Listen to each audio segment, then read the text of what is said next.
Hey, what's up? Let me take you to the New York Cafe, the most beautiful cafe in the world, according to them. As you can see, meron tayong chandeliers and mga paintings sa ceiling. This cafe is inspired by the Renaissance era. Ang sabi nila, kung gusto mong makita ang lumang Budapest, dito ka pupunta. Ito ay tahanan ng mga poet, mga manunula at mga artista.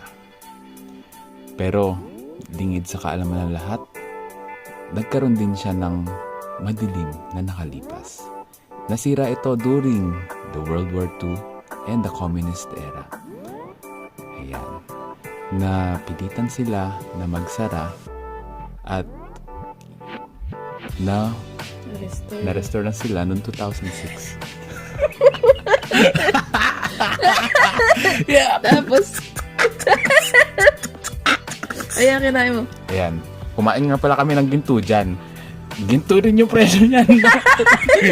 Ginto ang presyo niyan, mga boy. Ayan ako, pangiti-ngiti. No problema. Ayan, ginto. Ayan, ginto yan, oh. Literal, ginto. Sarap yan.